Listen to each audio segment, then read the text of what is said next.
Hi, and welcome to my YouTube channel. My name is Lee J, and we're going to do another follow-up video today. Before we begin, make sure to obliterate that subscribe button. Make sure to share and like this video. It really helps my YouTube channel grow, and I am incredibly grateful for that. I've done two videos on this topic already.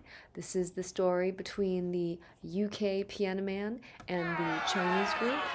And the video footage that we have been watching has all come from Camp Brendan.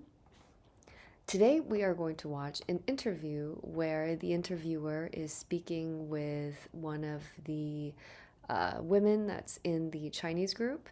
So this is going to be very interesting. Let's get started, shall we? The name of this video is Piano Lady Speaks Out English.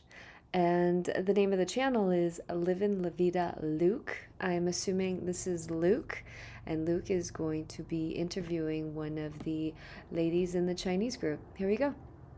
Pianogate scandal. Wow, what's all this about then? Let's have a look. Did you film us, all of us, in your cameras? For TV as well? No. We're not allowed. It is a legal thing You're because not this allowed. is our right we're protecting. And We're in a free country, mate. That's true. We're You're not in in a free communist country. China now, you know. And now it is a global phenomenon because Brendan Kavanagh, the pianist, he's been going on lots of talk shows. He spoke with Piers Morgan. He's made like 20 videos on this. He keeps pushing videos every few hours. He It's all sure about has. privacy, really. She didn't want to be on film, and many people will be like, well, hey, why did you not just walk away? Why did you approach Brendan? That's really what I want to talk to her about. So here's Talk what to she her. has to say. What exactly were you doing at St Pancras train station? What were you guys all doing initially there? Supporting a friend in helping a Chinese media company to film celebration content for Spring Festival. We just want to sing a song next to the piano. Where exactly did you first meet Brendan? Did you know him before or anything like this? We don't know him before, and we didn't know that he is a YouTuber and who has 2 million followers now online. And so on the day, actually we arrived first. The piano was under repair by the time we arrived. And we're waiting for our mates to come. So Brendan mates to went to come. play the piano first. And like as I said initially, that we don't know that he is famous on YouTube. Actually, I just thought, okay, he's just someone just play the piano because we see many people they just go there and play the piano for a few minutes, but he actually he stayed there and for a long time. That's why I didn't come to him to ask him like how long he's gonna be playing. Why exactly did you ask him to stop filming you? Why did you not want to be part of it? I know you mentioned before in the live stream about some kind of NDA. Is it to do with your filming with the TV, or was there other reasons? Why did you ask to stop filming? Yeah, there are a few reasons. I didn't really stop him filming or anything like that. And you can see from the video that actually I'm polite and I went there politely, and then I just want to clarify with a few questions with him.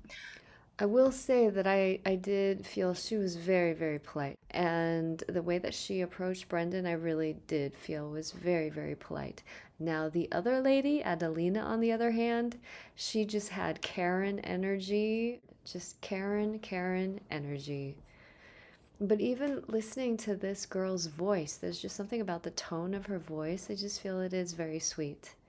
And so the reason why he make us a bit uncomfortable, you can see initially that we're happy and like we're playing pianos as well, but after that Brendan called us Japanese, and then my friend actually corrected him. We're Chinese, we're from China, but he still keep calling us Japanese. And so this is actually really uncomfortable for any of us, right? I'm going to address that because I did watch more of the entire live stream, and Brendan actually does ask them more than once if they're Japanese. He refers to them as being Japanese like multiple times. For me personally, being considered Japanese or Korean is not an insult at all. If anything, it's actually a compliment, but it's one thing for someone to think you're Japanese or Korean the first time they meet you, but it's another if you repeatedly tell them, I'm Chinese, I'm Chinese, I'm Chinese. For example, let's say your name is George and you meet someone and they continuously call you Jorge, and you tell them, My name is George, it's not Jorge. And they keep introducing you as Jorge and they call you Jorge. That to me is more in line with what happened. Let's keep going. Yeah, you're from Britain. You correct him that you're not from other countries, but he still keep calling you that. You know. Hello, are you from Japan? No, I'm from China. So anyway, we're here with the Japanese TV crew filming about public piano. So. And second of all, while he was playing the piano, he was trying to get one of our lady to dance. There's a whole Japanese TV group. Oh, can you dance? Can you do a dance? Let's get this girl to dance. Yeah, can you dance? Dance. Can you dance?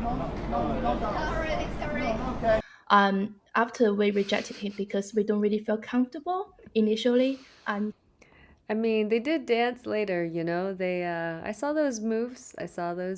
and he just said the British girl is more fun. No dance. Okay. Whatever.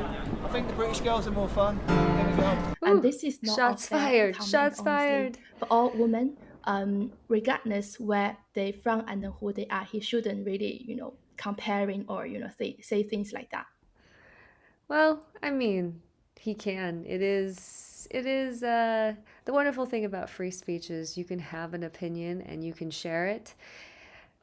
Obviously, they didn't like what he said, but maybe his ego was hurt that they wouldn't dance with him. Who knows? The camera can only capture so much, but the camera cannot capture all of like the emotional nuances that are occurring within someone. It took both parties to create this whole situation. But let's just be real. Like Brendan has also been fanning the flames in this whole situation, and he's gained a lot of publicity from it. That point, you mentioned about an NDA. Genuinely, we just want the content to be a surprise for the Chinese New Year, especially for our friends and family. So we don't want, this is out already before the release date. Too late. And for people who familiar with how TV works, many of you would agree and one shouldn't take the liberty of the content to release before the TV release date. You mentioned about him calling you Japanese repetitively. I know he said afterwards on his own YouTube account that he was referring to maybe another film crew or something like that. So do you think, was this just like some kind of misunderstanding possibly then, that you guys thought, oh, he was talking about you, and then he was actually talking about someone else? If you rewatch the part again, he asked, are you from Japan? And we said, we're from China. Then the other friend, I think his name is Jim, from a Japanese production company, and he also clarified, no, they're Chinese, and I work for the Japanese production company. So I think he should have aware that we're not from Japan. Now, if he's misunderstood, he come to us and ask one of our girls to dance with him. We don't want to dance with him, and he still said British girl is more fun. So like both things make us feel like he's not like nice person. And he also kept referring to you guys as, you're working for the Chinese government. Is that true? Is there any truth in that? Absolutely not. This is a false accusation. How come somebody say a Chinese person and then they're a communist and they're from Communist Party and then they work for Chinese government? I studied in Britain and I worked hard to create my own company here. Right now, I help overseas international students get their dream job offer. So your job is basically just helping students, anything to do with the government at all then? Yeah. I don't know who is a Communist Party member and who is not. I will say that there was a scenario going around that there could have been like a Chinese spy lady that showed up at the scene and that's why everything went south. And honestly, when I first heard that, it was a very exciting idea. I almost wanted to believe that scenario. It's very just interesting and it adds like another level of suspense and almost romanticizes the situation even more. But then I realized it doesn't make sense. Like let's say that she really was a spy lady, and then they find out that they're talking to this YouTuber with over 2 million views. Does it really make sense to cause this whole scene and bring even more attention to themselves? Or does it make more sense to just duck away and not draw any attention and, keep doing your spy business, whatever that is? Let me know what you think about that. My job is, I would say it's not complex. Yes, that's the thing, because he's kind of, seeing his videos afterwards, he's just criticizing you guys as like, working for the government. He's criticizing China. Really, there should be something about, you guys are just normal people. Where Chinese, not Chinese, has to, all work for Chinese government, then people start to hate us. Yeah, and I just want to know about that actually. So how has this affected you personally? All Chinese people work for the government and they're communists, and all Americans are rich and fat. What kind of reactions have you had online? I feel quite helpless and, scared of going out and scared of putting my voices and my face out, because there are so many trolls on the internet attacking me. And I have received a lot of criticism and threats. People, ask me to die. For me, as someone on YouTube, as I'm putting myself out on this platform, I know I'm subject to a lot of criticism and hate, and I'm aware of that. But for you, you're not at all. This is just your normal day. You were just out there, and he's making lots of videos. He's like making fun of you guys. So this is really affecting you, and you didn't want any of this at all. Brendan has definitely been riding this wave. I mean, he is a performer, and all of this attention has been really good for his channel. So yeah, it's totally not on, and yeah, well, I hope you are able to move on from this at some point, and yeah, I really appreciate you talking to me, and yeah, thank you so much. I really appreciate it. Thank you, Luke. Thank you for interviewing me. Okay, well, that is the end of the video. There were some really interesting comments that were posted on the follow-up video that I did, and this particular question that was asked by Daffy Daffries 782. I hope I said that right. I just thought this question was brilliant. Brilliant, like the British. Who is benefiting from this public drama? I think we all know the answer to that. And then right above it, he says, a successful salesman is also an actor and master of coercion. Let me know in the comments, do you still stand by your original take on the situation?